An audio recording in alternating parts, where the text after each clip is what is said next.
Hello student, welcome to हमारी academy official and my name is Abhay Rawat. कैसे आप सब, कैसे चलिए आपकी प्रिपरेशन। आज की क्लास आपकी मैराथन क्लास है और इम्पॉर्टेंट क्लास है क्योंकि बहुत सारे स्टूडेंट कह भी रहे थे, बहुत सारे स्टूडेंट की डिमांड थी कि सर जीएसटी के सेक्शन हम लोगों को कंप्लीट करा दीजिए। जीएसटी सेक्शन मतलब जीएसटी में जितनी भी धाराएं हैं, लगभग आपकी जीएसटी में 1 से लेके 174 धाराएं हैं, एक 174 सेक्शन है और इनसे क्वेश्चन आपके एग्जाम में पूछा जाता है। अभी हाल ही फिलहाल में UP triple S C auditor and then Rajasthan accountant, उसमें एग्ज़ाम में और भी बहुत सारे एग्जाम में जीएसटी से रिलेटेड जो सेक्शन होते हैं ये नॉर्मली आपके एग्ज़ाम में पूछे जाते हैं। जीएसटी बेसिकली सभी स्टूडेंट क्या करते हैं, एमसीक्यू पढ़ लेते हैं और जीएसटी के जो सेक्शन होते हैं वो स्टूडेंट कवर नहीं करते हैं क्योंकि ऑलरेडी सभी लोगों को लगता है कि जीएसटी का इंट्रोडक्शन पढ़ लिया, input tax credit, output tax credit और भी बहुत सारे जो है अदर चैप्टर जीएसटी के उसको कवर कर लिया। तो जीएसटी सेक्शन इंपॉर्टेंट हो जाता है क्योंकि एक एक नंबर आपके लिए इंपॉर्टेंट है और जीएसटी सेक्शन के अब लगातार एग्जाम में आपको क्वेश्चन देखने को मिल भी रहे हैं। तो आज की ये जो क्लास है जीएसटी सेक्शन को लेकर है। टोटल आज की क्लास में हम 1 से लेकर 25 सेक्शन हम पूरा कवर करेंगे विद डिटेल। ठीक है, डिटेल एक्सप्लेनेशन के साथ हम लोग इस क्लास को पूरा कवर करेंगे। सारे कॉन्सेप्ट आपके क्लियर होंगे क्योंकि सेक्शन याद करना एज अ मेरे हिसाब से बहुत ही डिफ़िकल्ट है। ठीक है, क्योंकि सेक्शन क्या होता है, एक होता है कि हिस्ट्री जोग्राफी आप पढ़ते हैं तो उसका लैंग्वेज अलग रहता है और अकाउंट में या कॉमर्स का कोई भी पोर्शन आप पढ़ेंगे उसका लैंग्वेज अलग होता है। लेकिन मैं पूरी कोशिश करूँगा, सारी चीज़ें क्लास आपको आज डिटेल में कराई जाएंगी, एक एक सेक्शन आपको याद हो जाएगा 1 to 1 सारी चीज़ें। और अभी आज की क्लास में सेक्शन 1 से लेकर 25 तक डिस्कस होगी, फिर अदर क्लास में हम सभी सेक्शन को कवर करेंगे। तो ये एक मैराथन क्लास है, इंपॉर्टेंट क्लास है आप सभी स्टूडेंट के लिए। तो जितने भी स्टूडेंट जो इस क्लास को देख रहे हैं, पहली बार इस चैनल पे आए, चैनल को लाइक एंड सब्सक्राइब कर दीजिए, बेल आइकन पर प्रेस कर दीजिए। और जितने भी स्टूडेंट को प्रिपरेशन करनी है UP triple S C assistant accountant, Bihar बिजली विभाग के लिए, जूनियर अकाउंट्स क्लर्क के लिए या अदर किसी एग्ज़ाम के लिए अगर आप प्रिपरेशन करना चाहते हैं तो हमारे जो बैचेज़ हैं वो रनिंग मोड में है। आप हमारी एकेडमी ऑफिशियल ऐप आपको डाउनलोड करना है जो गूगल प्ले स्टोर पर आपको मिल जाएगा। गूगल प्ले स्टोर पर जाइए, हमारी एकेडमी ऑफिशियल इसी नाम से आपको एप्लीकेशन भी मिलेगा जिस नाम से ये एजुकेशनल प्लेटफॉर्म है। ऐप को डाउनलोड कीजिए, रजिस्टर कीजिए, लॉगिन कीजिए, देन आप जिस भी कोर्स को ज्वाइन करना चाहते हैं सभी कोर्स को आप ज्वाइन कर सकते हैं। आप सभी के लिए टेस्ट सीरीज़ भी लॉन्च कर दिया गया है, जितने भी student UP triple S C assistant accountant के हैं। टेस्ट सीरीज़ आपका 40 मॉक टेस्ट है प्लस एक ई बुक है जो टेस्ट सीरीज़ के साथ ही आपको दिया जा रहा है। टेस्ट सीरीज़ वाले ऑप्शन से आप ज्वाइन हो सकते हैं ऐप में। बिहार बिजली विभाग के लिए भी मॉक टेस्ट वगैरह लॉन्च कर दिया गया है, तो आप सभी लोग ऐप से टेस्ट सीरीज़ और कोर्स को वहाँ पे मिनिमम फीस के साथ आप ज्वाइन कर सकते हैं। चलिए आज की क्लास हम यहाँ पे स्टार्ट करते हैं, जीएसटी सेक्शन। ठीक है, इंपॉर्टेंट क्लास है, बस आप क्लास लेक्चर देखिए, बाकी इसके जो नोट्स हैं मैं सभी स्टूडेंट को प्रोवाइड करा दूंगा। चलिए यहाँ पे आज की क्लास हम स्टार्ट करते हैं। जीएसटी इंपॉर्टेंट सेक्शन, महत्वपूर्ण अनुभाग जीएसटी के। सबसे पहले समझते हैं कुछ बेसिक चीज़ें। जीएसटी आपका कब लागू हुआ था, तो जीएसटी आपका 1 जुलाई, ठीक है, 2017 से पूरे ऑल ओवर इंडिया में ये लागू कर दिया गया था। और कौन सा कानून चल रहा है, जीएसटी का जो कानून चल रहा है goods and service tax. GST का full form goods and service tax, मतलब वस्तु एवं सेवा कर। जो भी चीज़ें हम खाते हैं, पीते हैं, जो भी चीज़ हम कंज्यूम करते हैं वो गुड्स में आती हैं आपकी, और सर्विसेज जो सर्विसेज हम यूज़ करते हैं, ठीक है, जैसे स्वास्थ्य, शिक्षा हो गया, ठीक है, या अदर जितने भी प्रोफेशनल पर्सन हैं उनकी सर्विसेज हम यूज़ करते हैं। तो सेवाओं पर भी या सरकार हमें जो सर्विसेज प्रोवाइड कराती है उस पर भी हम टैक्स पे करते हैं। तो GST is a indirect tax और जीएसटी का full form goods and service tax. तो जीएसटी अधिनियम जो इस समय चल रहा है, मतलब जीएसटी का कानून जो चल रहा है वो 2017 चल रहा है। ये एक विस्तृत और व्यापक कानून है। कैसा कानून है, एक विस्तृत और व्यापक कानून है जो भारत में वस्तु एवं सेवा कर, मतलब माल और सेवाओं पर कर लगाने और संग्रह करने के लिए निर्धारित है। मतलब जो कानून है, कौन सा कानून है, जीएसटी एक्ट 2017। इस कानून के तहत, इस एक्ट के तहत भारत में जितनी भी वस्तुएं एवं सेवाएं, ठीक है, सप्लाई होती है, जितनी भी वस्तु एवं सेवाओं पर जो टैक्स लगाया जाता है, टैक्स लगाने का काम, संग्रह करने का काम, मतलब कलेक्शन करने का काम किसका है, ये जीएसटी एक्ट 2017 का है। तो एक तरीके से हम कह सकते हैं जीएसटी का जो कानून इस समय चल रहा है वो 2017 का चल रहा है। क्लियर है या? देखिए यहाँ पे और भी डिटेल में, इसे central goods and service tax जिसे हम बोलते हैं सीजीएसटी, कभी कभार ये फुल फॉर्म भी आपके एग्जाम में पूछे जाते हैं तो इसको भी आप याद करते चलिए। तो CGST act 2017, state goods and service tax act 2017 and integrated goods and service tax mean IGST act 2017 के रूप में लागू किया गया है। मतलब जो जीएसटी एक्ट 2017 है, जीएसटी एक्ट 2017 ये 3 पार्ट्स में आपका लागू किया गया है, मतलब 3 कानून इसके थ्रू बनाए गए हैं। ठीक है, 3 तरह के एक्ट बनाए गए हैं। एक आपका बनाया गया है CGST, central goods and service tax 2017, और एसजीएसटी एक्ट 2017 मतलब state goods and service tax 2017। And then third जो है वो IGST है, ठीक है, integrated goods and service tax 2017। तो 3 कानून आपके पूरे भारत में लागू है इनडायरेक्ट टैक्स को लेकर, GST को लेकर।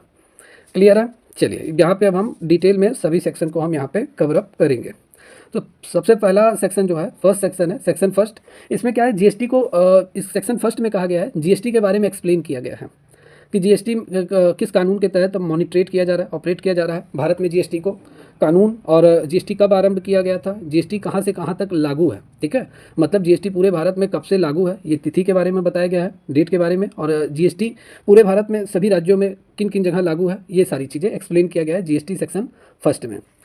तो GST का सेक्शन फर्स्ट है संक्षिप्त शीर्षक, सीमा और लागू होने की तिथि, मतलब short title, extent and commencement. तो ये जो सेक्शन है, सेक्शन फर्स्ट है, ये GST कानून के बारे में बुनियादी जानकारी प्रदान करता है। इसमें इस कानून का नाम, मतलब अभी मैंने बताया ना, GST एक्ट 2017, GST एक्ट 2017, ये किसमें एक्सप्लेन किया गया है, GST सेक्शन फर्स्ट में इसके बारे में बताया गया है। लागू होने की सीमा, मतलब GST का पूरे भारत में लागू है, उसी के बारे में है, और कब ये लागू किया गया था इसके बारे में सेक्शन फर्स्ट में बताया गया है।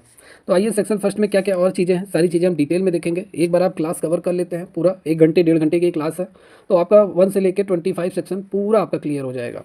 तो सेक्शन फर्स्ट के तहत सबसे पहले हम शॉर्ट टाइटल की बात करेंगे, संक्षिप्त शीर्षक। तो GST कानून को GST goods and service tax act 2017 कहा जाता है, और इसका जो संक्षिप्त नाम है, शॉर्ट टाइटल है, वो क्या है, GST एक्ट। सेक्शन फर्स्ट में ही सीमा, मतलब कहाँ से कहाँ तक लागू है, भारत में कहाँ लागू है GST, इसके बारे में। तो GST एक्ट जो है ये भारत के सभी राज्यों में, जितने भी इंडिया में स्टेट है और जितने भी यूनियन टेरिटरीज हैं, उन सभी जगह आपका ये GST एक्ट लागू है। अर्थात यह कानून पूरे भारत में लागू होगा, जिसमें सभी राज्य, केंद्र शासित प्रदेश, ये सभी आपके शामिल हैं। क्लियर? लागू होने की तिथि, मतलब कब GST चालू किया गया था, तो GST एक्ट जो है ये लागू होने की जो तिथि है वो 1 जुलाई 2017 से, 1 जुलाई 2017 से ये पूरे भारत में लागू हो गया। और GST को 1 नेशन 1 टैक्स का दर्जा दिया गया है, क्योंकि पहले क्या होता था, पहले कोई भी प्रोडक्ट बनता था, ठीक है, या कोई भी सेवाएं अगर प्रोवाइड की जाती थी तो उसमें मल्टीपल टैक्स लगते थे, ठीक है, जैसे बहुत पहले बहुत सारे टैक्स थे, जैसे वैट था, फिर आपका सर्विस टैक्स आपका लगता था, ठीक है, कस्टम ड्यूटी आपकी लगती थी, बहुत तरीके के टैक्स लगते थे।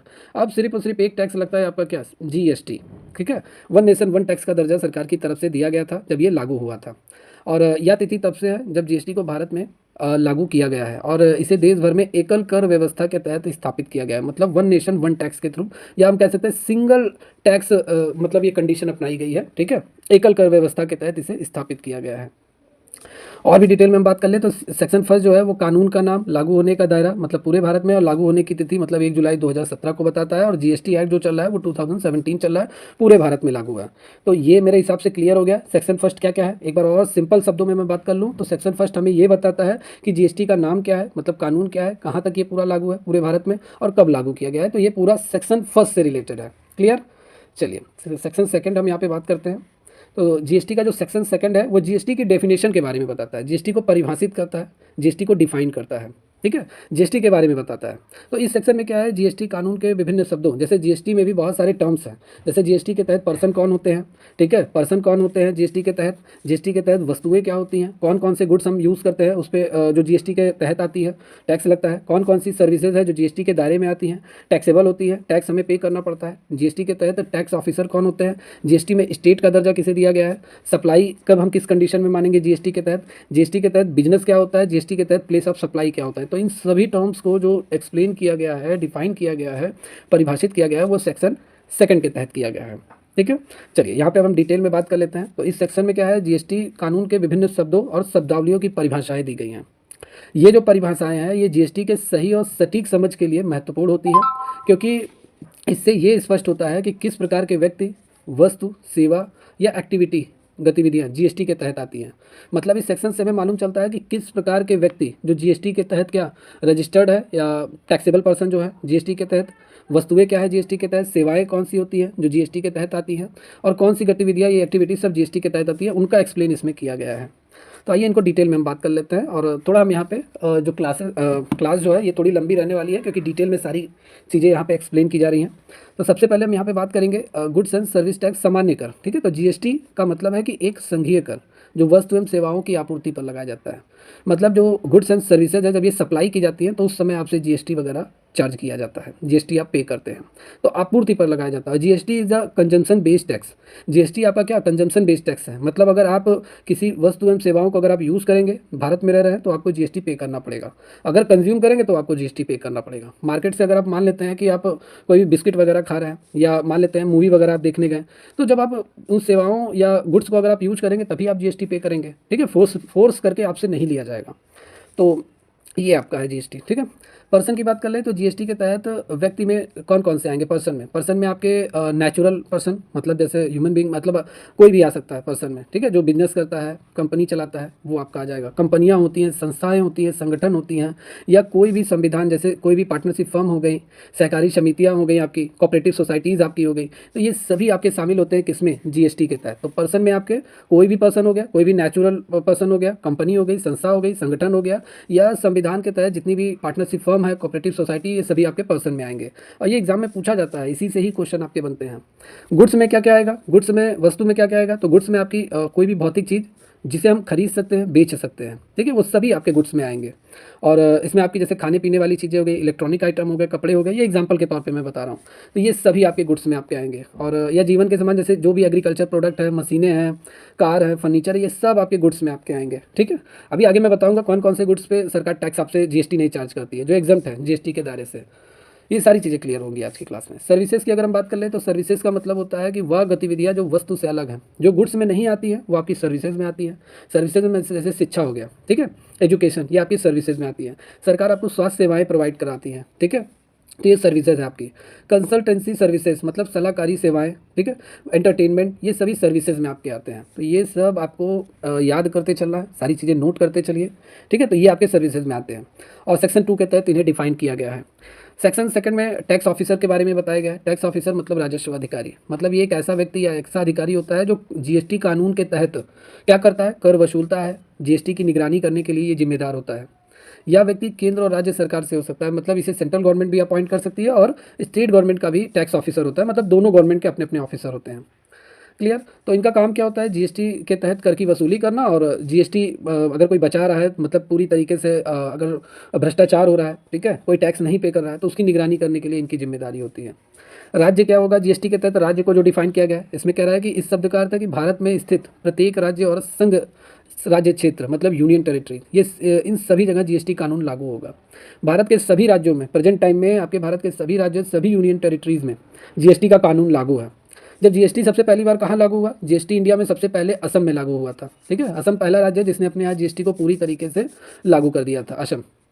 और सबसे बाद में कहाँ लागू हुआ, सबसे बाद में जम्मू एंड कश्मीर में लागू हुआ है, ठीक है। तो ये दोनों चीज़ें आप याद कर डालिए, ठीक है। बिक्री के अगर हम बारे में बात करें, सप्लाई, ठीक है, सप्लाई का मतलब होता है, या बिक्री हम कह सकते हैं, सेल्स कह सकते हैं, किसी वस्तु एवं सेवाओं की आपूर्ति, मतलब सप्लाई, चाहे वो करेंसी के बदले में हो, धन के बदले में हो, या किसी अन्य रूप में हो, वो आपकी सप्लाई मानी जाएगी, ठीक है।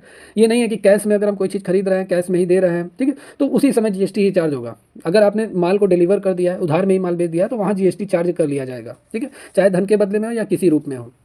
अब सप्लाई भी अगर हम करेंगे तो वो या तो धन के बदले में हो या तो किसी और रूप में। जैसे अगर हम किसी को 1 लाख का माल ट्रांसफ़र करते हैं, उसके बदले में मैं पैसा ना लेकर उससे उसी का ही माल मैं 1 लाख का ले लेता हूँ, ठीक है, कोई भी उसका दूसरा माल है, तो ऐसे भी आपका हो जाएगा, ठीक है। इसमें वस्तु की आपूर्ति, सेवा का प्रावधान, माल का ट्रांसफ़र, ये सभी आपके शामिल होंगे सप्लाई में। कारोबार की अगर हम बात कर ले तो कारोबार मतलब बिजनेस। बिजनेस का मतलब है जीएसटी में किसी भी प्रकार की बिजनेस एक्टिविटी, किसी भी प्रकार की बिजनेस एक्टिविटी, व्यावसायिक गतिविधियाँ, चाहे वो लाभ कमाने के उद्देश्य से की जा रही है या ना की जा रही है, वो आपकी किस में आएंगी, बिजनेस में आएंगे। इसमें व्यापार, व्यवसाय और आपकी जो कॉमर्शियल एक्टिविटी है, मतलब वाणिज्यिक गतिविधियाँ हैं, ये सभी आपकी आएंगी किस में, मतलब वाणिज्यिक गतिविधियाँ, मतलब रुपए पैसे को लेकर, ये सब आपका किस में आएगा, बिजनेस में आएगा। प्लेस ऑफ सप्लाई क्या होता है जीएसटी में, तो ये वह स्थान होता है जहाँ से वस्तु एवं सेवाओं की आपूर्ति की जाती है, मतलब जहाँ से माल भेजा जाता है, प्लेस ऑफ सप्लाई, और कहाँ पे भेजा जा रहा है, ठीक है, जहाँ पर जीएसटी लागू होता है। यह स्थान व्यापारियों और अधिकारियों को कर निर्धारित करने में मदद करता है। जैसे मान लेते हैं मुंबई से कोई सामान, ठीक है, मतलब भेजा गया कहाँ, यूपी में, तो यूपी जो जीएसटी टैक्स वसूला जाएगा वो यूपी के लोग यूज़ कर रहे हैं उस गुड्स को, तो यूपी के लोग ही जीएसटी पे करेंगे, ठीक है। तो यही है प्लेस ऑफ सप्लाई, मतलब कहाँ पे माल भेजा जा रहा है, जहाँ पे भेजा जा रहा है वो है आपका प्लेस ऑफ सप्लाई। और किस दर से जीएसटी की दरें लागू होंगी, ये जीएसटी के जो ऑफिसर होते हैं, अधिकारी होते हैं, वो निर्धारित करते हैं, मतलब जीएसटी काउंसिल फैसला लेती है। और ये जो स्थान है व्यापारी अधिकारियों को कर निर्धारित करने में मदद करता है। रजिस्टर्ड पर्सन कौन होते हैं जीएसटी में? तो रजिस्टर्ड पर्सन मतलब वह व्यक्ति होता है जो जीएसटी के तहत रजिस्टर्ड है, जिसकी अपनी पहचान है, जिसका अपना जीएसटीआईएन नंबर होता है। जीएसटीआईएन नंबर मतलब इसका फुल फॉर्म है goods and service tax identification number. फिर से एक बार रिपीट कर दें, goods and service tax identification number. ये एग्जाम में बहुत बार पूछा गया है और इंपॉर्टेंट है ये। तो रजिस्टर्ड पर्सन वो होता है जो जीएसटी के तहत अपने आप को रजिस्टर करवाता है, अपने आप को रजिस्टर्ड करवाता है जीएसटी के तहत, जिसे मतलब सरकार द्वारा क्या दिया जाता है? जीएसटीआईएन नंबर दिया जाता है। ये एक तरीके से इसकी आइडेंटिटी होती है जो पर्सन रजिस्टर्ड होता है जीएसटी के through, goods and service tax identification number. आइए अब यहाँ पे बात करते हैं, लास्ट है कंपोजिशन स्कीम। ये क्या होता है? तो कंपोजिशन स्कीम एक तरीके से सरकार द्वारा जितने भी छोटे व्यापारी हैं, छोटे बिजनेसमैन हैं, उनके लिए ये स्कीम चलाई जाती है कि उनको एक सरल और सस्ती टैक्स व्यवस्था के तहत मतलब उन्हें ज़्यादा टिपिकल ना हो। जैसे जीएसटी का कैलकुलेशन बहुत टिपिकल है, ठीक है, तो एक तरीके से कहा जाए तो ये एक ऐसा स्कीम है, ये एक ऐसी सरल और सस्ती टैक्स व्यवस्था है जो छोटे व्यापारियों के लिए उपलब्ध होती है, जिनका वार्षिक कारोबार एक निश्चित सीमा से कम है। अच्छा, जीएसटी के तहत रजिस्टर्ड होने के लिए क्या कंडीशन है? 40 लाख गुड्स के लिए है, और स्पेशल कैटेगरी के जो मतलब स्टेट है, जैसे पहाड़ी राज्य जितने भी हैं, असम, मेघालय, त्रिपुरा, ये सब आपके, ठीक है, वहाँ पे 20 लाख का कंडीशन है गुड्स के लिए। अगर इससे ज़्यादा अगर आप टर्नओवर करते हैं पूरे साल भर में, तो आपको जीएसटी के तहत रजिस्ट्रेशन करवाना पड़ेगा। तो ऐसे बहुत सारे बिजनेसमैन हैं, व्यापारी हैं, जिनकी ये टर्नओवर लिमिट नहीं क्रॉस हो रही है और वो छोटे बिजनेसमैन हैं, तो उनको कंपोजिशन स्कीम के तहत सरकार कंपोजिशन स्कीम चला रही है, एक सरल और सस्ती टैक्स व्यवस्था चला रही है। सस्ते दर पे उन्हें माल एवं सेवाएं प्रोवाइड होती हैं, ठीक है, ये सारी चीज़ें हैं। चलिए नेक्स्ट क्वेश्चन, यहाँ पे और भी हम डिटेल में सिंपल शब्दों में अगर हम बात कर लें तो जीएसटी सेकंड हमें बताता है कि जीएसटी कानून में इस्तेमाल होने वाले अलग अलग शब्दों का क्या मतलब है, मतलब वस्तु, सेवा, बिक्री, इन सभी को डिफाइन किया गया है जीएसटी के सेक्शन सेकंड में। चलिए नेक्स्ट क्वेश्चन सेक्शन हम यहाँ पे बात करते हैं, सेक्शन थर्ड, जीएसटी अधिनियम के तहत अधिकारी। अब जीएसटी के तहत कौन कौन से ऑफिसर आते हैं, ये जीएसटी सेक्शन थर्ड में बताया गया है। तो वस्तु एवं सेवा कर मतलब GST goods and service tax अधिनियम मतलब एक्ट 2017 के तहत सेक्शन 3 के अंतर्गत जीएसटी से संबंधित कर अधिकारियों की नियुक्ति, मतलब जो टैक्स ऑफिसर होते हैं उनकी नियुक्ति, उनके कर्तव्य और उनके अधिकारों का उल्लेख किस में किया गया है? जीएसटी के सेक्शन थर्ड में किया गया है। इस सेक्शन का जो उद्देश्य है जीएसटी अधिनियम के प्रभावी कार्यान्वयन के लिए सुनिश्चित करना, मतलब जीएसटी को सही तरीके से ऑपरेट करना। तो अधिकारियों की नियुक्ति और उनके अधिकार ये जीएसटी सेक्शन थर्ड में एक्सप्लेन किया गया है, सेक्शन थर्ड में बताया गया है। तो इनका कार्य क्या क्या होता है, ड्यूटीज़ इनकी क्या होती है, राइट्स क्या क्या होते हैं इन सभी ऑफिसर के। तो देखिए, केंद्र सरकार, राज्य सरकार दोनों के लिए अधिकारियों की नियुक्ति के प्रावधान किए गए हैं सेक्शन थर्ड के तहत। ये अधिकारी क्या काम? जीएसटी की जाँच, जीएसटी का कैलकुलेशन करने का काम, जीएसटी कलेक्शन करने का काम, प्रवर्तन मतलब जीएसटी में कोई भी चेंजिंग वगैरह करनी हो, रेट्स वगैरह में अनुपालन सुनिश्चित करने के लिए ये जिम्मेदार होते हैं, ठीक है। यह प्रवर्तन मतलब जीएसटी का लागू करने के लिए ये पूरी तरीके से जिम्मेदार होते हैं, ये इनके राइट्स होते हैं, अधिकार होते हैं, मतलब इनकी ड्यूटीज़ होती है। प्रमुख अधिकारी कौन कौन है जीएसटी के तहत? तो सबसे पहले GST commissioner, additional joint commissioner, deputy assistant commissioner, superintendent, ये केंद्रीय अधिकारी होते हैं, ठीक है। सेंट्रल ऑफिसर आपके ये होते हैं। स्टेट ऑफिसर कौन कौन होते हैं? तो SGST commissioner, state additional joint commissioner, state deputy assistant commissioner और स्टेट सुप्रिटेंडेंट, ये राज्य स्तर पर अधिकारी आपके होते हैं। तो क्लियर है। सेक्शन 3 क्या कहता है? अधिकारियों की नियुक्ति, अधिकारियों के अधिकार कर्तव्य को एक्सप्लेन करता है, उनके बारे में बताता है सेक्शन थर्ड। चलिए सेक्शन 4 की तरफ हम चलते हैं। सेक्शन 4 क्या कहता है? ये ऑफिसर के अपॉइंटमेंट मतलब उनकी नियुक्ति को लेकर इसमें भी बात किया गया, उसमें अधिकार और कर्तव्य के बारे में बताया, इसमें अधिकारियों की नियुक्ति के बारे में बताया गया सेक्शन 4 में। जीएसटी 4 कहता है कि कौन कौन से अधिकारियों को जीएसटी कानून के तहत काम पर लगाया जाएगा, और इस सेक्शन में बताया गया कि सरकार को अपने अधिकारियों को नियुक्त करने का अधिकार है, जो जीएसटी के नियमों विनियमों को लागू करेंगे और यह सुनिश्चित करेंगे कि लोग इन नियमों का पालन कर रहे हैं या नहीं कर रहे हैं, ठीक है। तो ये इनका काम रहेगा और ऐसे अधिकारियों को अलग अलग जगह अपॉइंट किया जाएगा। सीधे शब्दों में अगर हम बात कर लें तो सेक्शन 4 का मतलब है कि सरकार को जीएसटी के नियमों को सही तरीके से लागू करने के लिए ऐसे अधिकारियों को नियुक्त किया जाएगा जो इन नियमों को लागू करवा सके, ठीक है। चलिए सेक्शन 5 है जीएसटी के तहत अधिकारियों की शक्तियाँ, ठीक है। सेक्शन 5 में बताया गया है अधिकारियों के पास जो अधिकार होते हैं वो सेक्शन 5 के थ्रू बताया गया है, क्या क्या अधिकारियों के राइट्स क्या क्या होते हैं, तो ये सेक्शन 5 में है। तो इस सेक्शन में ये बताया गया है कि जीएसटी के अधिकारियों को अपना काम को सही तरीके से करने के लिए कौन कौन से अधिकार दिए गए हैं जीएसटी एक्ट 2017 के तहत, और यह अधिकार अधिकारियों को सुनिश्चित करने के लिए दिए जाते हैं कि जीएसटी के कानूनों का सही तरीके से पालन हो और उसका उल्लंघन ना हो। क्लियर। अब कौन कौन से राइट्स होते हैं, कौन कौन से अधिकार होते हैं? सबसे पहले जांच और तलाशी का काम, ठीक है। ये सब एमसीक्यू फॉर्मेट में आपसे पूछा जा सकता है आपके एग्जाम में। तो अधिकारियों को यह अधिकार है कि वह सभी व्यापारिक संस्थानों की जाँच कर सके, उनके सामान और दस्तावेजों की तलाशी ले सके। सामान की जब्ती, अगर कोई उल्लंघन होता है तो अधिकारी क्या कर सकते हैं, सामान को जब्त कर सकते हैं। निरोध करना मतलब डिटेंशन, अगर किसी सामान या वाहन का परिवहन इलीगल है तो अधिकारी उन्हें रोक सकता है, हिरासत में ले सकता है। मतलब ऐसे माल की सप्लाई हो रही है जो पूरी तरीके से इलीगल है जीएसटी के तहत, तो वो उनको क्या कर सकता है, उस सप्लाई को वो रोक सकता है, अपनी हिरासत में ले सकता है। डिमांड एंड रिकवरी, देता और वसूली, अधिकारियों को यह अधिकार होता है कि जीएसटी की बकाया रकम की मांग करें। अब जो भी जैसे व्यापारी अगर जीएसटी नहीं भरता है तो इनका काम होता है कि जीएसटी की बकाया रकम की मांग करें और उसकी वसूली के लिए कार्रवाई कर सके। जानकारी तक पहुंच, मतलब अधिकारियों को यह अधिकार होता है कि वह जितने भी टैक्स पेयर हैं जीएसटी के तहत उनसे ज़रूरी जानकारी मांग सके ताकि जीएसटी के नियमों का पालन सुनिश्चित किया जा सके।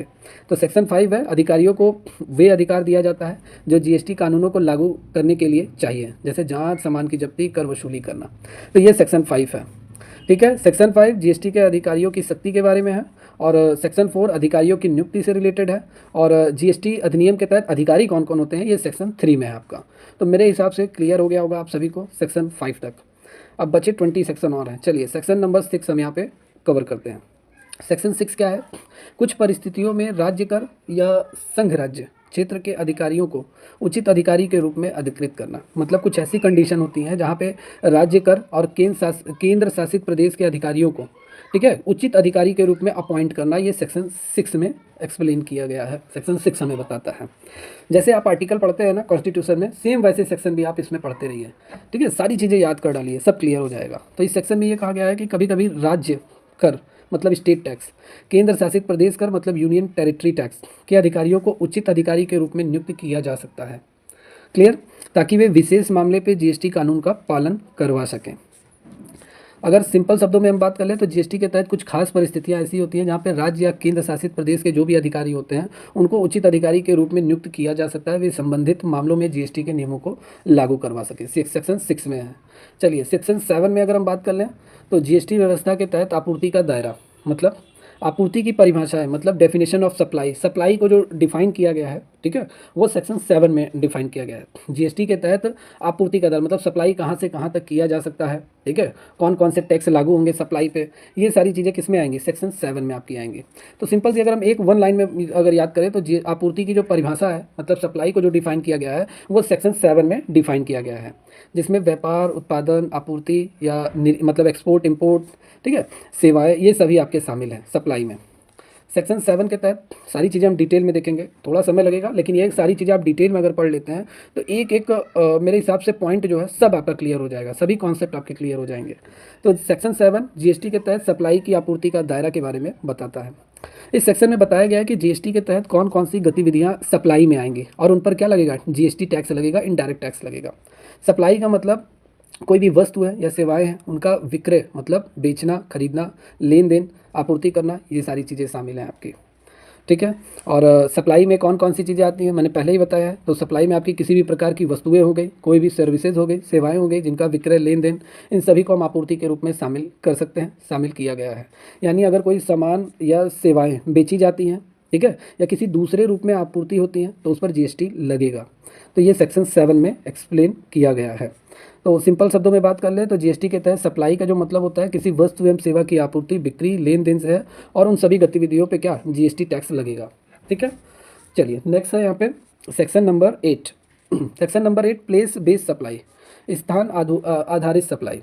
ठीक है, या इसका हम दूसरे शब्दों में अगर हम बात कर ले तो सेक्शन 8 जो है वो tax liability on composite and mix supply, मतलब संयुक्त और मिश्रित आपूर्ति पर जो आपकी टैक्स लायबिलिटी होती है उसको एक्सप्लेन किया गया है, किसमें, सेक्शन 8 में बताया गया है इन सभी चीज़ों के बारे में। तो जीएसटी का जो सेक्शन 8 है वो संयुक्त और मिश्रित आपूर्ति पर जो आपकी टैक्स लायबिलिटी बनती है उसके बारे में एक्सप्लेन किया गया है।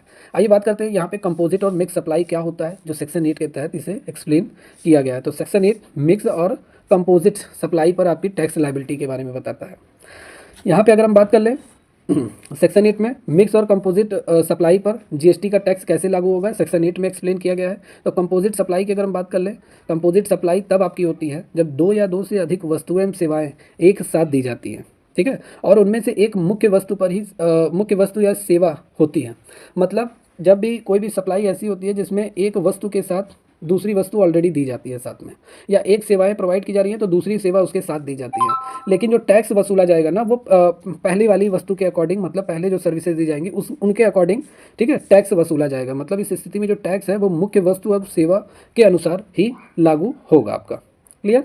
या तो यहाँ पे अगर हम एक एग्जांपल पे बात कर लें, जैसे अगर मैं बात करूँ, अगर कोई होटल है, ठीक है, कोई भी होटल में अगर आप जाते हैं और होटल में कोई भी कमरा वगैरह आप बुक करते हैं, और कमरे अगर जैसे आपने बुक किया तो उसके साथ आपको भोजन की सुविधा, आपको सेवा जो होती है वो उसके साथ ही दी जाती है। तो यहाँ पर आपसे बार बार जीएसटी नहीं लिया जाएगा, एक ही बार ले लिया जाएगा। जैसे ही आपने रूम बुक किया, होटल बुक किया, ठीक है, उसी समय आपसे जीएसटी वगैरह सब सारी चीज़ें ले ली गई, ठीक है। और जो भोजन की सुविधा दी गई, ठीक है, खाने पीने की सुविधा, ये एक सहायक सेवाएँ हैं। तो जीएसटी जो होता है वो कमरे की सेवा पर लगेगा, ना कि भोजन पे लगेगा। तो ये आपका क्या है? ये आपका है कंपोजिट सप्लाई, ठीक है। क्या है? Composite supply. Clear? Mix supply क्या होता है? मिक्स सप्लाई आपकी आपूर्ति तब होती है जब दो या दो से अधिक वस्तुएं एवं सेवाएं क्या होती हैं, एक साथ दी जाती हैं, लेकिन इनमें से कोई भी मुख्य वस्तु एवं सेवा नहीं होती, और इन सभी वस्तु एवं सेवाओं पर अलग अलग जीएसटी टैक्स की जो दरें हैं वो वसूली जाएंगी। इसको ज़रा ध्यान से समझिए, एग्जाम्पल से पहले समझिए। जैसे बहुत बार क्या होता है कि हम जो भी खरीदारी करते हैं तो उसमें एक आइटम के साथ हमें कई आइटम दिए जाते हैं, ठीक है, और सभी पे हमसे जीएसटी वसूला जाएगा। यही है मिक्स सप्लाई। जैसे अगर कोई व्यापार है जिसमें विभिन्न प्रकार की वस्तुएं, जैसे आपकी चॉकलेट हो गई, कपड़े हो गए, परफ्यूम हो गया, ये सभी एक साथ एक पैकेट में रखकर बेचा जा रहा है, ठीक है, तो ये आपकी किस में आएंगी? ये मिक्स सप्लाई में आपकी आएंगे, ठीक है। और सभी पे जीएसटी जो जिस दायरे में आएंगे सभी उसी के अकॉर्डिंग आपसे जीएसटी लिया जाएगा। तो टैक्स जो है उस वस्तु एवं सेवा पर लगेगा जिस पर सबसे अधिक टैक्स दर है, ये कह रहा है इसमें। वैसे डिफरेंट डिफरेंट लिया जाता है, सभी वस्तुओं की अलग अलग जीएसटी चार्ज किया जाता है। तो ये आपके मिक्स सप्लाई में आपके आएंगे। चलिए यहाँ पे अब हम सेक्शन 9 की बात करते हैं। सेक्शन 9 क्या है? सेक्शन 9 है संविधान के अनुसार कर का निर्धारण, मतलब determination of tax as per the constitution. Constitution के अनुसार कर का निर्धारण करना, या दूसरे लैंग्वेज में अगर हम बात कर लें तो लेवी एंड कलेक्शन, मतलब कर को लगाना और कर को वसूलना, ये सेक्शन 9 में है। देखिए मैंने यहाँ पे दोनों लिखा है आपका, ठीक है। बेसिकली आपको जीएसटी के जो वेबसाइट है गवर्नमेंट ऑफ इंडिया का, उस पर आपको लेवी एंड कलेक्शन ही आपको मिलेगा। और बाकी ये मैंने आपकी सुविधा के लिए लिख दिया है, ये आपको याद हो जाएगा। संविधान के अकॉर्डिंग कर का निर्धारण है वो सेक्शन 9 में है, ठीक है। और उगाही और संग्रहण मतलब लेवी एंड कलेक्शन उसी का ही मतलब दूसरे शब्दों में मैंने यहाँ पे एक्सप्लेन किया है। तो ये सेक्शन 9 में है। अब ये इसका मतलब क्या होता है? इसका मतलब है कि सेक्शन 9 के तहत जितने भी मतलब हमारे जो केंद्र है और राज्य सरकारें हैं के अधिकारों का निर्धारण करती हैं, वे किस प्रकार से जीएसटी के तहत वस्तु एवं सेवाओं पर कर लगाएंगे। अच्छा, वस्तु एवं सेवाओं पर कर लगाने का काम दरें कौन निर्धारित करता है? जीएसटी काउंसिल करता है, जीएसटी काउंसिल। और जीएसटी काउंसिल का जो हेड कौन होता है? हमारे जो फाइनेंस मिनिस्टर है इस समय, फाइनेंस मिनिस्टर कौन है? फाइनेंस मिनिस्टर इस समय निर्मला सीतारमन है, तो वो अध्यक्ष है जीएसटी काउंसिल की। तो जीएसटी काउंसिल ही फैसला लेती है कि किस वस्तु पर मतलब गुड्स पे और कौन सी सेवाओं पे कितना % टैक्स वसूला जाएगा जीएसटी के रूप में, जीएसटी के तौर पर, ठीक है। तो ये जो सेक्शन है ये बताता है कि केंद्र सरकार राज्य सरकार के अधिकारों को ये निर्धारित करता है कि वे किस प्रकार जीएसटी के तहत वस्तु एवं सेवाओं पर कर लगाएंगे। आइए इसको और डिटेल में मैं आपको क्लियर करता हूँ। तो जीएसटी 9 है कि कर का निर्धारण, मतलब लेवी मतलब होता है आपका कर का निर्धारण, मतलब कर का लागू करना, कितना कर लिया जाएगा, टैक्स लिया जाएगा किसी भी प्रोडक्ट पे, और कलेक्शन उसका कैसे किया जाएगा, लेवी एंड कलेक्शन, सेक्शन 9। तो यहाँ पे अगर हम डिटेल में और भी बात कर लें तो लेवी के पास चलते हैं, कर निर्धारण और कलेक्शन, ठीक है। तो ये सेक्शन कहता है कि जीएसटी केंद्र सरकार द्वारा निर्धारित दरों पर कर लगाएगा, ठीक है। और यह जो टैक्स है ये सप्लायर द्वारा कंज्यूमर से लिया जाता है। देखिए जीएसटी का जो टैक्स है ये कौन पे करता है? ये कंज्यूमर पे करते हैं, मतलब ग्राहक पे करते हैं, हम लोग पे करते हैं। हम लोग जो भी चीज़ें खाते पीते हैं उस पर जीएसटी कौन पे करता है? आम जनता पे करती है, ठीक है। सप्लायर क्या करता है? हमसे वसूलने का काम करता है। वो जीएसटी वसूल लिया तो वो ले जाके गवर्नमेंट को जमा कर देगा। जीएसटी रिटर्न फाइल जब दायर करेगा वो, तो वहाँ पे वो अपनी टैक्स लायबिलिटी उसकी कैलकुलेट होगी और वहाँ पे वो जाके पे कर देगा गवर्नमेंट को। तो गवर्नमेंट को जो सीधा सीधा टैक्स मिल रहा है वो भारत की जनता से मिलता है, ठीक है। तो जीएसटी हम लोग पे करते हैं, और यही इसमें कह रहा है, ठीक है। जीएसटी की जो दरें हैं वो केंद्र सरकार राज्य सरकार द्वारा तय की जाती हैं। जीएसटी का जो शुल्क है मतलब चार्ज है वो विक्रेता से लिया जाता है, और विक्रेता क्या करता है? उपभोक्ताओं द्वारा भुगतान किया जाता है, और अंत में ग्राहक ही कर का भुगतान करता है। वही चीज़ें जो मैंने आपको बताई हैं। सप्लायर क्या करेगा? वो माल अगर मैन्युफैक्चरर से लेता है तो ऑलरेडी उसने जीएसटी पे कर दिया, ठीक है। मान लेते हैं 1,000 रुपये इसने जीएसटी पे कर दिया माल खरीदते समय। अब जब सप्लायर अपने माल को बेचेगा, गुड्स को बेचेगा, तो वो 2,000 रुपये जीएसटी वसूल रहा है कस्टमर से। अब गवर्नमेंट को तो ये 2,000 वाला जीएसटी चाहिए। लास्ट टाइम में गवर्नमेंट ने कह रखा है कि GST is a consumption based tax, जहाँ पे वस्तु एवं सेवाओं की क्या होगी? कंजम्पशन किया जाएगा, उपभोग किया जाएगा, वहाँ पे जो कलेक्शन होगा जीएसटी का वो हम लेंगे। तो गवर्नमेंट को तो ये 2,000 वाला जीएसटी चाहिए गवर्नमेंट को। तो ये सप्लायर कहेगा कि 1,000 मैंने ऑलरेडी पे कर रखा है, तो यहाँ पे 2,000 में से 1,000 ये लेस करवा लेगा, ठीक है। किस व्यवस्था के तहत? इनपुट टैक्स क्रेडिट के तहत, तो उसकी जो टैक्स लाइबिलिटी कम हो जाएगी, अब उसे 1,000 रुपया ही गवर्नमेंट को देना पड़ेगा। ठीक है, यही चीज़ें इस सेक्शन में एक्सप्लेन किया गया है। ठीक है, कर लगाना और कर वसूलने का काम सेक्शन किस में है? सेक्शन आपका 7 में है, सेक्शन 9 में है, सॉरी। चलिए, कलेक्शन। कलेक्शन मतलब इसको भी देख लेते हैं। तो सप्लायर जो है वो जीएसटी लेता है और फिर वो सरकार को एकत्रित करके जमा कर देता है। सप्लायर को यह सुनिश्चित करना होगा कि वह जितना जीएसटी लेता है वह सरकार को समय पे जमा कर दे। या थर्ड पॉइंट अगर हम बात कर लें तो विक्रेता द्वारा लिया गया जीएसटी उसे सरकार को एक निर्धारित प्रक्रिया के तहत जमा करना पड़ेगा। तो ये कलेक्शन के बारे में बताया गया है। और भी डिटेल में हम थोड़ा बात कर लें, आज ही क्लियर हो जाए कि बहुत सारे क्वेश्चन जो होते हैं इन्हीं सेक्शन से ही पूछे जाते हैं। जैसे अगर आपसे आउटपुट टैक्स पूछ लिया तो आउटपुट टैक्स होता क्या है? जब आप पढ़े रहेंगे तभी एग्जाम में लगा पाएंगे। ठीक है, अटेम्प्ट कर पाएंगे इसके क्वेश्चन को। तो आउटपुट टैक्स मतलब होता है क्या? एक होता है इनपुट टैक्स, एक होता है आउटपुट टैक्स। इनपुट टैक्स मतलब जब सप्लायर क्या करता है, मैन्युफैक्चरर से माल खरीदता है तो उसी समय जो टैक्स वो पे करता है वो इनपुट टैक्स में आपका आएगा। किस में आएगा? इनपुट टैक्स, माल खरीदते समय। अब जब सप्लायर क्या करेगा, हम लोगों को माल बेचेगा, कंज्यूमर को बेचेगा, भारत की जनता को बेचेगा, तो वो बेचते समय जो टैक्स वसूलता है वो होता है आउटपुट टैक्स। ठीक है, मतलब विक्रेता ग्राहक से जितना भी जीएसटी लेता है वो आपका आउटपुट टैक्स होता है। और इनपुट टैक्स जब वो मैन्युफैक्चरर से सामान खरीदता है, माल खरीदते समय ही जो टैक्स पे करता है वो इनपुट टैक्स होता है आपका। इनपुट टैक्स क्रेडिट क्या होता है? इनपुट टैक्स क्रेडिट का फॉर्मूला होता है। इनपुट टैक्स क्रेडिट का मतलब output tax minus input tax. जितना जीएसटी उसने कंज्यूमर से वसूला है और जितना उसने ऑलरेडी पे कर रखा है, इन दोनों का जो डिफरेंस आएगा वो इनपुट टैक्स क्रेडिट होता है। मतलब टैक्स बचाने का इनपुट तरीका होता है इनपुट टैक्स क्रेडिट, एक तरीके से। ठीक है, विक्रेता अपनी खरीद पर पहले से पे किया हुआ जीएसटी जो उसने सप्लाई करने से पहले लिया है, ठीक है, उसको वो क्रेडिट करवा सकता है। इनपुट टैक्स क्रेडिट उसे ही हम कहते हैं। समझ में आया? मतलब 100 रुपया उसने ऑलरेडी टैक्स पे कर दिया माल खरीदते समय और 200 रुपया बेचते समय वो ले रहा है कस्टमर से, तो अब गवर्नमेंट को वो 200 तो पे नहीं करेगा, इस 100 रुपये को वो एडजस्ट करवा लेगा। ठीक है, माइनस करवा लेगा, बाकी बचा जो 100 रुपया वो गवर्नमेंट लेगी। तो ये होता है इनपुट टैक्स क्रेडिट। ओके, तो सेक्शन 9 ये बताता है कि जीएसटी कैसे और कब लगाया जाएगा। व्यापारियों मतलब बिजनेसमैन को उसे सरकार तक पहुंचाने की जिम्मेदारी होगी। ये सेक्शन 9 में एक्सप्लेन किया गया है। क्लियर? विक्रेता ग्राहक से जीएसटी लेता है तो उसे सरकारी खजाने में जमा करता है। और व्यापारी क्या करता है, पहले से खरीद पर चुका हुआ जीएसटी क्रेडिट के रूप में ले सकता है, जिसे इनपुट टैक्स क्रेडिट कहते हैं। चलिए, सेक्शन 9 हो गया। अब हम यहाँ पे सेक्शन 10 की बात करते हैं। देखिए, ये सारी चीज़ें डिटेल में इसलिए कवर कराई जा रही है कि एक बार पढ़िए फिर दोबारा आपको ना पढ़ना पड़े। और एक सेक्शन से आपके मेरे हिसाब से 10 से 15 क्वेश्चन आपके यहाँ पे क्लियर हो रहे हैं। ठीक है, पूरा जीएसटी का जो आपके जीएसटी से जितने भी क्वेश्चन आते हैं, एक क्वेश्चन से 10-10, 15-15 क्वेश्चन यहाँ पे आपके क्लियर हो रहे हैं। तो सारी चीज़ें डिटेल में पढ़िए। वन लाइनर फॉर्मेट में अगर मैं जीएसटी का सेक्शन आपको पढ़ा दूँ तो आपको याद नहीं होगा, भूल जाएंगे आप। इसलिए डिटेल में जब पढ़ेंगे तो सारी चीज़ें आपको याद रहेंगी। सेक्शन 10 यहाँ पे बात कर लें। सेक्शन 10 क्या है? ये संयोजन शुल्क मतलब कंपोजिशन लेवी के बारे में बताता है। संयोजन शुल्क या सिंपल शब्दों में बात कर लें साधारण कर प्रणाली, ठीक है, इसके बारे में बताता है। अब ये है क्या? तो देखिए, कंपोजिशन स्कीम ये भारत सरकार द्वारा छोटे व्यापारियों के लिए ये स्कीम चलाई गई है। छोटे व्यापारियों के लिए कंपोजिशन स्कीम का प्रावधान किया गया है। इस योजना के तहत जो होती है वो छोटे व्यापारियों को कम दर पर जीएसटी भुगतान करते हैं। मतलब जो छोटे व्यापारी होते हैं, ठीक है, जिनका टर्नओवर बहुत ही कम रहता है, उनको कम दर पे जीएसटी का भुगतान करना पड़ता है। मतलब एक तरीके से सरकार सुविधा प्रोवाइड करती है, उनको बहुत सारे टैक्स में छूट भी गवर्नमेंट देती है। और यह योजना विशेषकर छोटे व्यापारियों के लिए ही लाभकर होता है, बेनिफिशियल होता है, ठीक है, प्रॉफिटेबल होता है। इसके लिए स्मॉल ट्रेडर्स के लिए, छोटे व्यापारियों के लिए। तो ये सेक्शन 10 में कंपोजिशन स्कीम को एक्सप्लेन किया गया है। क्लियर? या और भी हम बात कर लें सिंपल शब्दों में, ये सारी चीज़ें डिटेल में है और इसको देखते रहिए। सेक्शन 10 यहाँ पे बात कर लें कंपोजिशन मतलब संकलन की कर देता। कंपोजिशन स्कीम पे टैक्स लायबिलिटी को एक्सप्लेन किया गया है यहाँ पे और भी डिटेल में।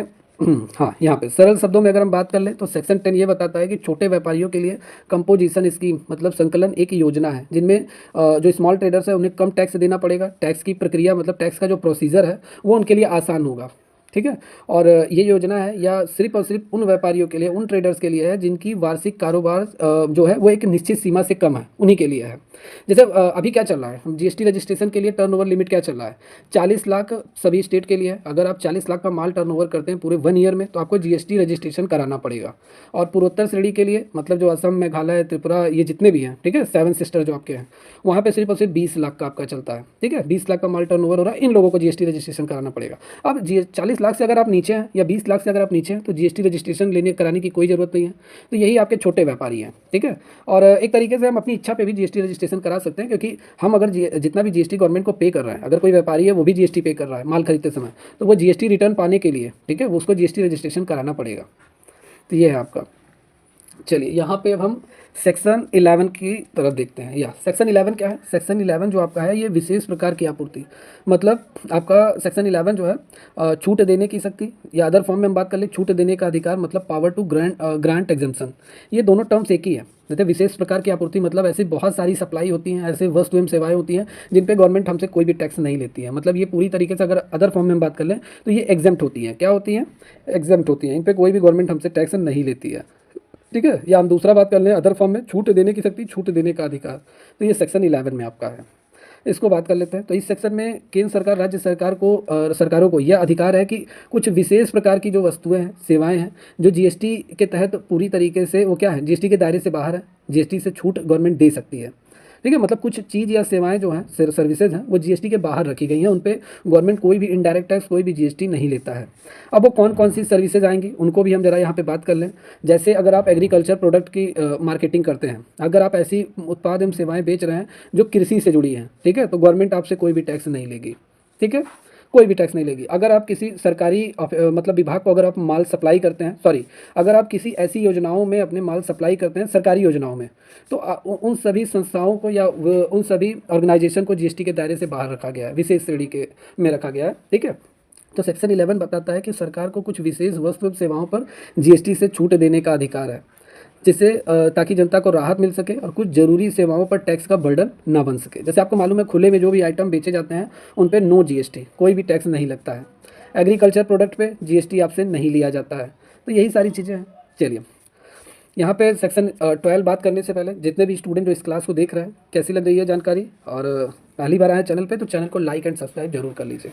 और यहाँ पे अगर किसी को तैयारी करनी है, कंप्लीट प्रिपरेशन करना है किसी भी एग्जाम के लिए, बेसिकली अभी जो बैच चल रहा है UPSSC असिस्टेंट अकाउंटेंट बिहार बिजली विभाग, तो आप हमारी एकेडमी ऑफिशियल ऐप डाउनलोड करके रजिस्टर लॉगिन करके जितने भी कोर्सेज हैं, ठीक है, पूरी तरीके से अगर आप UPSSC असिस्टेंट अकाउंटेंट बैच को ज्वाइन करते हैं तो आपको 200+ क्लास लेक्चर और आपको नोट्स वगैरह सारी चीज़ें आपको मिल जाएंगी। ठीक है। टेस्ट सीरीज़ वगैरह भी आप सभी लोगों के लिए लॉन्च कर दिया गया है।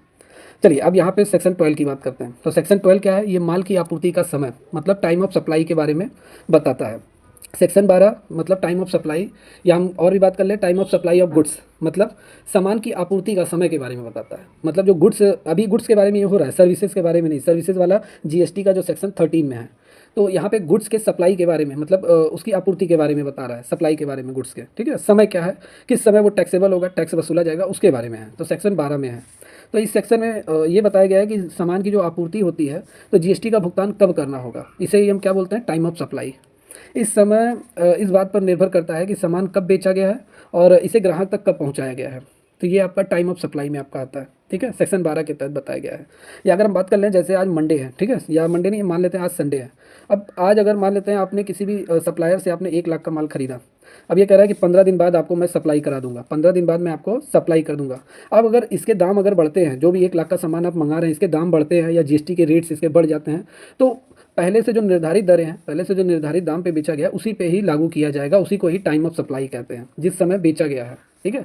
तो जीएसटी का भुगतान एक तरीके से यहाँ पे सिंपल शब्दों में बात कर ले तो सेक्शन 12 में ये बताया गया कि जब किसी भी सामान की आपूर्ति होती है तो जीएसटी का भुगतान उस समय किया जाएगा जब सामान की आपूर्ति हो या सब इनवॉइस जारी हो, मतलब बिल जब जारी कर दिया जाता है उसी के अकॉर्डिंग ही माना जाएगा। ठीक है। उसी समय सामान का भुगतान किया जाएगा, उसी समय वो सप्लाई माना जाएगा। सेक्शन 13 अगर हम बात कर लें तो सेवाओं की आपूर्ति का समय, मतलब time of supply of services के बारे में बताता है सेक्शन 13, सेवाओं की आपूर्ति का समय। इस सेक्शन में बताया गया है कि जब सेवा की आपूर्ति होती है तो जीएसटी का भुगतान कब करना होगा, सेवाओं के लिए मतलब टाइम ऑफ सप्लाई का निर्धारण कैसे किया जाएगा, और इस समय इस बात पर निर्भर करता है कि सेवाएं कब दी गई हैं, उनका भुगतान कब हुआ है। तो ये सेक्शन 13 में है आपका। क्लियर। सिंपल शब्दों में बात कर ले तो सेवाओं की आपूर्ति मतलब का समय होता है जब सेवा पूरी की जाती है, भुगतान किया जाता है और उसी समय जीएसटी का भुगतान किया जाता है। जैसे सेवाएं हो गई, कंसल्टेंसी सर्विसेज हो गई, सलाहकारी सेवाएं, आपने मान लेते चार्टर्ड अकाउंटेंट से आपने अपने कंपनी का पूरा ब्यौरा लिया है, विचार विमर्श किया है, उसने अपनी सेवाएं भी आपने दिया है, तो उसी समय आपने उसको पेमेंट कर दिया। ठीक है। तो यही है टाइम ऑफ सप्लाई। जब भी आपने जिस फला डेट में आपने लिया, ठीक है, उस समय क्या उसकी सर्विसेज की मतलब क्या फीस थी, उसी के अकॉर्डिंग आपने पे कर दिया। तो ये आपका है। सेक्शन 14 की बात कर लें तो माल और सेवाओं की आपूर्ति के संबंध में कर की दरों में परिवर्तन। ठीक है। सेक्शन 14 कहता है कि सामान और सेवाओं की आपूर्ति पर कर दर में परिवर्तन के बारे में बताता है। Change in rate tax in the respect of supply of goods and services. तो इस सेक्शन में बताया गया है कि जब मतलब जीएसटी की जो रेट है उसमें कोई भी परिवर्तन होता है तो सामान और सेवाओं की आपूर्ति पर इस परिवर्तन का क्या प्रभाव पड़ेगा। ये सेक्शन नंबर 14 में आपका यहाँ पे बताया गया है। और यह विशेषकर तब महत्वपूर्ण होता है जब किसी सामान और सेवाओं की आपूर्ति के समय कर की दर बदल जाती है। ठीक है, तो ये सेक्शन 14 है। कर की दर में बदलाव होने पर पहले की गई आपूर्ति पर पुरानी दर ही लागू होगी, नई आपूर्ति की दर नहीं लागू होगी। ये सेक्शन 14 है। मतलब कोई भी वस्तुएं या सर्विसेज अगर प्रोवाइड की जा रही हैं, बेची जा रही हैं, तो जिस समय बेची गई हैं, जैसे अगर मान लेते हैं कोई भी ऐसा आइटम है जिसपे 5% जीएसटी लगता है, आज ये बेची गई है, अब मान लेते हैं जब भी सप्लाई या 2 दिन बाद सप्लाई किया जाएगा और इस प्रोडक्ट पे अब 12% रेट अब लग रहा है। ठीक है, तो 12% नहीं लगेगा। ठीक है, मान लेते हैं वो प्रोडक्ट पे 12% गवर्नमेंट अब टैक्स ले रही है, जिस डेट में वो सप्लाई किया गया उस समय जीएसटी की दरें क्या थी उसी पे ही लागू होगा। ठीक है, तो ये रहेगा आपका। सेक्शन 15 क्या है? कर योग्य आपूर्ति का मूल्य, मतलब value of taxable supply. Taxable supply मतलब जितना भी माल और सेवाएं सप्लाई की जा रही हैं, ठीक है, और उनकी टैक्सेबल वैल्यू के बारे में एक्सप्लेन किया गया है सेक्शन 15 में। तो इस सेक्शन में ये बताया गया है कि किसी भी कर योग्य आपूर्ति मतलब टैक्सेबल सप्लाई का मूल्य जो है वो निर्धारण कैसे किया जाएगा। जीएसटी कितना लगेगा, कैसे लगेगा, आपूर्ति का मूल्य क्या होगा, उस पर जीएसटी किस आधार पर लगाया जाएगा, ये सेक्शन नंबर 15 में आपका एक्सप्लेन किया गया है। सेक्शन 15 मतलब कर योग्य आपूर्ति मतलब जो टैक्सेबल सप्लाई है उसका मूल्य कुल भुगतान है जो किसी वस्तु एवं सेवा के बदले लिया जा रहा है। इसमें सभी अतिरिक्त शुल्क, परिवहन शुल्क, छूट सभी शामिल हो सकते हैं। जैसे कोई भी अगर सामान सप्लाई किया जा रहा है, मान लेते हैं 1 लाख का सामान, अब इसमें परिवहन लागत भी आपका जोड़ा गया है, प्लस जीएसटी भी आपका जोड़ा गया है। ठीक है, एडिशनल चार्ज भी आपका जोड़ा गया है, सारी चीज़ें जोड़कर उसी को वही होता है आपका टैक्सेबल सप्लाई। सेक्शन 15। सेक्शन 16 क्या है? इनपुट टैक्स क्रेडिट लेने की पात्रता शर्तें। ये सेक्शन 16 है आपका। अब इनपुट टैक्स क्रेडिट आप समझ ही सकते हैं इनपुट टैक्स क्रेडिट क्या है। इनपुट टैक्स क्रेडिट मतलब क्या है? जैसे आपने माल खरीदते समय 100 रुपया जीएसटी आपने पे किया और माल बेचते समय आपने 400 रुपया जीएसटी कलेक्शन किया है, तो गवर्नमेंट को तो ये 400 रुपया वाला चाहिए। आप क्या करेंगे? आप 400 नहीं पे करेंगे, आप कहेंगे 100 रुपया मैंने ऑलरेडी माल खरीदते समय पे किया है, तो इस 100 रुपये को क्या करेंगे? एडजस्ट करवा लेंगे। तो अब आप गवर्नमेंट को 300 रुपया पे करेंगे जीएसटी। ठीक है, और यही होता है input tax credit. Input tax credit एक तरीके से टैक्स को बचाना, ठीक है, टैक्स कम करवाना, टैक्स मतलब टोटल टैक्स को कम करवाना, यही होता है इनपुट टैक्स क्रेडिट। ठीक है, तो इनपुट टैक्स क्रेडिट पाने के लिए कौन कौन से लोग एलिजिबल हैं, ये सेक्शन 16 में उसके बारे में बात किया गया है, सेक्शन 16 में एक्सप्लेन किया गया है। तो इस सेक्शन में ये बताया गया है कि जो इनपुट टैक्स क्रेडिट है लेने के लिए करदाता किन किन शर्तों को उसे पूरा करना पड़ेगा। आईटीसी का मतलब व्यापारियों को जीएसटी का भुगतान करते समय पहले से चुकाए गए जो जीएसटी है उनको क्रेडिट लेने का अधिकार होता है। इसका जो उद्देश्य होता है व्यापारियों को डबल टैक्सेशन से बचाना, यानी पहले चुकाए गए जीएसटी को और बाद में जब वो माल कस्टमर से बेचते हैं कस्टमर को और फिर जो जीएसटी का मतलब वसूलते हैं उनसे क्या करना, पहले से चुकाए गए जीएसटी को कम करवा लेना। यही होता है क्या? Input tax credit. ठीक है, तो इनपुट टैक्स क्रेडिट सेक्शन 16 में है और ये तभी लिया जा सकता है जब आप वस्तु एवं सेवाओं का उपयोग व्यापार के लिए कर रहे हैं। अगर आप अपने अपनी पर्सनली यूज़ के लिए अगर कोई भी माल एवं सेवाएं खरीद रहे हैं, बेच रहे हैं, तो उस पर इनपुट टैक्स क्रेडिट का फायदा नहीं मिलेगा। अगर आप बिजनेस के पर्पज़ से व्यापार के लिए अगर आप उपयोग कर रहे हैं वस्तु एवं सेवाओं को, तभी आप इसके लिए एलिजिबल होंगे जी इनपुट टैक्स क्रेडिट के लिए। आपके पास वैलिड इनवॉइस भी आपके पास होना चाहिए भाई, जब माल आप खरीद रहे हैं तो आपके पास बिल वगैरह आपको पास होनी चाहिए। और जीएसटी आपने जो माल खरीदते समय जितने जीएसटी आपने पे किया है उसकी भुगतान की रिसीविंग वगैरह आपके पास होनी चाहिए, तभी आपको फ़ायदा मिलेगा इनपुट टैक्स क्रेडिट का, नहीं तो नहीं मिलेगा। चलिए नेक्स्ट सेक्शन 17। सेक्शन 17 क्या है? इनपुट टैक्स क्रेडिट का उपयोग। ठीक है, अब उसके उपयोग के बारे में बता रहा है। मतलब या अदर फॉर्म में हम बात कर ले जीएसटी सेक्शन 17 ऋण और अवरुद्ध ऋणों का आवंटन मतलब appropriation of credit and block credit. ठीक है, इसके बारे में अब ये थोड़ा सा टिपिकल है, इसको ज़रा ध्यान से पहले देखिए। सबसे पहले यहाँ पे हम इस सेक्शन की अगर हम बात कर ले तो इस सेक्शन में बताया गया है इनपुट टैक्स क्रेडिट जो है उसका कितना हिस्सा व्यवसाय के लिए उपयोग किया जा सकता है और कितना उपयोग व्यक्तिगत उपयोग या विशेष उद्देश्य के लिए जो पूरी तरीके से ब्लॉक है उसके लिए किया जा सकता है। मतलब जो इनपुट टैक्स क्रेडिट का जो आपको फायदा मिलेगा इनपुट टैक्स क्रेडिट का, वो आपको सिर्फ और सिर्फ बिजनेस पर्पज से अगर आप यूज कर रहे हैं तो मतलब जो भी माल एवं सेवाएं खरीद रहे हैं, बेच रहे हैं बिजनेस पर्पज, उसी पे आपको मिलेगा। पर्सनल यूज के लिए या ऐसे विशेष उद्देश्य के लिए आप माल वगैरह खरीद रहे हैं, बेच रहे हैं जो पूरी तरीके से अवरुद्ध है, मतलब सरकार ने उसे बंद कर रखा है, तो उसके लिए आपको इनपुट टैक्स क्रेडिट का फायदा नहीं मिलेगा। ठीक है, और इसका उद्देश्य यह निश्चित करता है कि आईटीसी का उपयोग केवल वैध और उचित उद्देश्यों के लिए किया जाना चाहिए। ठीक है, तो ये है आपका सेक्शन 17 बताता है कि इनपुट टैक्स क्रेडिट का हिस्सा व्यापार और व्यक्तिगत उपयोग के आधार पर तय किया जाता है। कुछ विशेष वस्तु एवं सेवाएं ऐसी होती हैं जिन पर आईटीसी नहीं लिया जा सकता, जैसे निजी वाहन, खाद्य सामग्री, इस पर आपको नहीं मिलेगा इनपुट टैक्स क्रेडिट का फायदा। ओके, या नेक्स्ट है सेक्शन 18 इनपुट टैक्स क्रेडिट की वापसी। अब ये क्या है, इनपुट टैक्स क्रेडिट की वापसी, ये सेक्शन 18 में इसको एक्सप्लेन किया गया है। तो सेक्शन 18 जो है वो इनपुट टैक्स क्रेडिट की वापसी के बारे में बताता है। मतलब विशेष परिस्थितियों में ऋण की उपलब्धता, या अदर फॉर्म में हम बात कर लें तो मतलब availability of credit in a special circumstances, विशेष परिस्थितियों में क्रेडिट की उपलब्धता। अब किन किन कंडीशन में आईटीसी मतलब आईटीसी इनपुट टैक्स क्रेडिट आपको मिल सकता है, किन किन कंडीशन में, इसके बारे में सेक्शन 18 में बताया गया है। तो इस सेक्शन में यह बताया गया है कि कुछ विशेष परिस्थितियाँ होती है, कुछ स्पेशल कंडीशन ऐसे होते हैं जिन पे इनपुट टैक्स क्रेडिट लेने का अधिकार किस तरह से मिलता है, उसके बारे में सेक्शन 18 के बारे में बताया गया है। और यह उन मामलों में लागू है जब कोई व्यवसायी जीएसटी के अंतर्गत जैसे एक नई शुरुआत करता है, अपना व्यापार अगर वो बंद करता है, या किसी अन्य विशेष परिस्थितियाँ होती हैं जिनमें आईटीसी का दावा किया जा सकता है। ठीक है, जैसे अगर कोई व्यवसायी अगर वो एक नई शुरुआत करता है, पहला, या तो अगर वो अपना बिजनेस उसने बंद कर दिया, या कुछ अन्य परिस्थितियां ऐसी आ गई जिनमें उसे आईटीसी का फ़ायदा मिल सकता है। ठीक है, इनपुट टैक्स क्रेडिट का फ़ायदा मिल सकता है कुछ विशेष परिस्थितियों में, वो सरकार ने डिफाइन कर रखा है वो सेक्शन 18 के थ्रू। तो सेक्शन 18 यही बताता है, इनपुट टैक्स क्रेडिट का फ़ायदा आपको मिलेगा, कुछ विशेष परिस्थितियों में भी आपको मिल सकता है। तो कुछ विशेष परिस्थितियों में जैसे व्यापार की शुरुआत या व्यापार की समाप्ति पर जीएसटी से पहले टैक्स का इनपुट टैक्स क्रेडिट लिया जा सकता है, ताकि पुराने टैक्स का दोबारा भुगतान ना करना पड़े। तो सेक्शन 18 है आपका। देखिए, जितने सेक्शन में बता रहा हूँ इसको लिख लिख कर अच्छे से लर्न कर डालिए। थोड़ा टिपिकल है, कुछ सेक्शन आपको ऐसे ही लर्न हो जाएंगे, कुछ पे आपको मेहनत करना पड़ेगा। सेक्शन 19 क्या है? सेक्शन 19 है कि संवेदनशील आपूर्ति या आईटीसी का दावा, या अगर दूसरे फॉर्म में अगर हम बात कर ले, दूसरे शब्दों में, तो जॉब वर्क के लिए भेजे गए इनपुट और पूंजीगत माल के संबंध में इनपुट टैक्स क्रेडिट लेना। अब ये क्या है, जॉब वर्क क्या है, पहले इसको समझिए। जैसे मान लेते हैं मैं एक कपड़े का व्यवसायी हूँ, मैं कपड़ा वगैरह मैं बेचता हूँ, ठीक है, कपड़ा वगैरह बना बनाया कपड़ा। अब मैं क्या करता हूँ, मेरे पास रॉ मटेरियल है, पूरा कपड़ा है। मैंने क्या कर दिया, मैंने एक कंपनी को पकड़ा, और कंपनी में बहुत सारे टेलर हैं, ठीक है। मैंने क्या किया, इस कपड़े को दे दिया इन सभी दर्जियों को सिलने के लिए।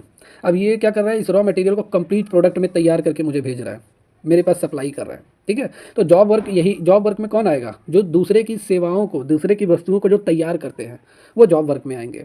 जैसे अगर अदर फॉर्म में बात करूँ, जैसे मैं फर्नीचर बेचने का काम करता हूँ, क्या, फर्नीचर। अब फर्नीचर मैंने बना बनाया फर्नीचर मैंने भेज दिया, किसको भेज दिया, पेंटर के पास। अब पेंटर क्या कर रहा है, इस फर्नीचर को कलर कर रहा है अच्छे से, ठीक है, उसको डेकोरेट कर रहा है। तो ये आपके जॉब वर्कर में आपके आएंगे, किस में आएंगे, जॉब वर्क में, आप जॉब वर्कर में आएंगे। अब क्या करते हैं, जब मैं इनको पेमेंट करूंगा तो ये जीएसटी के साथ मैं इन्हें पेमेंट करूंगा, ये जीएसटी के साथ हमसे पेमेंट मांगेंगे। ठीक है, या जिस कंपनी को मैं दे रहा हूँ अपना, मतलब अपनी सेवाएं जिस कंपनी को मैं तैयार करने के लिए दे रहा हूँ, मतलब कंपनी ए जो है कंपनी बी को अपनी उत्पाद को और सेवाओं को तैयार, अपनी प्रोडक्ट को तैयार करने के लिए दे रही है, तो ये कंपनी जीएसटी के साथ ही पेमेंट मांगेगी। तो जाहिर सी बात है, यहाँ पे इस सप्लायर ने क्या किया है, जीएसटी ऑलरेडी पे कर रखा है माल तैयार करते समय।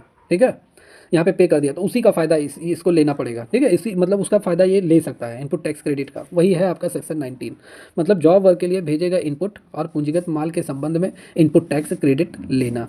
ठीक है, यहाँ देखिए और डिटेल में देखिए। तो इस सेक्शन में बताया गया जब किसी व्यापारी या निर्माता अपने इनपुट, मतलब कच्चा माल, रॉ मटेरियल, जैसे मैंने बताया ना, जैसे कपड़ा, ठीक है, या फर्नीचर हो गया रॉ मटेरियल, पूंजीगत वस्तुएं जैसे मशीनरी, इसको जॉब वर्क के लिए किसी अन्य व्यक्ति के पास जैसे भेजा जाता है, जैसे टेलर के पास भेजा गया, बताया था ना मैंने, या कोई पेंटर के पास भेजा गया जो फर्नीचर की कलर वलर कर रहा है, हर एक चीज़ तैयार कर रहा है, डेकोरेट, तो जॉब वर्कर के पास भेजा जाता है। तो इन वस्तुओं पर इनपुट टैक्स क्रेडिट का दावा किया जा सकता है, क्योंकि जब भी सप्लायर अगर पे करेगा, ट्रेडर व्यापारी, तो वो जीएसटी के साथ पे करेगा जॉब वर्कर को। तो जॉब वर्कर का मतलब किसी बाहरी व्यक्ति या कारखाने द्वारा आपके लिए सामान का निर्माण या सुधार करना। ठीक है, वो जॉब वर्कर में आपके आते हैं। और जॉब वर्कर आपके एग्जाम के लिए इंपॉर्टेंट है, पूछा जा सकता है। तो जॉब वर्कर भी आपका यहाँ पे क्लियर हो गया होगा। ठीक है, तो वही है आपका। तो यहाँ पे मेरे हिसाब से क्लियर हो गया होगा।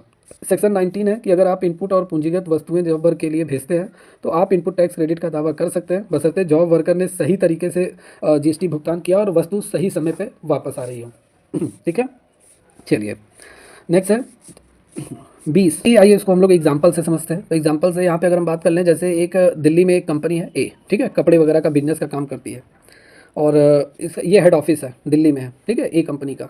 और इसके जो ब्रांचेज है वो मुंबई में है, कोलकाता में है, और देन यूपी में भी है।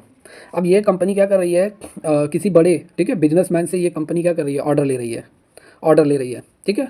तो जाहिर सी बात है, जब ये ऑर्डर लेगी तो जीएसटी के साथ ही मतलब यहाँ पेमेंट इसको मिलेगा, जीएसटी के साथ जीएसटी भी वसूलेगी। क्लियर। और फिर ये क्या करेगा, ये सर्विसेज को ये अलग अलग जगह प्रोवाइड कराएगी माल तैयार कराने के लिए, अलग अलग जगह। ठीक है, अब ये सभी कंपनियां जो इसके ब्रांचेज हैं, यहाँ से ये माल तैयार कराएगी, हेल्प लेगी, एक तरीके से जॉब वर्कर समझिए। ठीक है, तो जाहिर सी बात है, यहाँ पे अगर मान लेते हैं इसने 10 लाख का ऑर्डर लिया है, और ये यहाँ पे 2 लाख का माल यहाँ दे रही है, 5 लाख का यहाँ दे रही है, और 3 लाख का माल यहाँ पे दे रही है। ठीक है, कंपनी, ये हेड ऑफिस।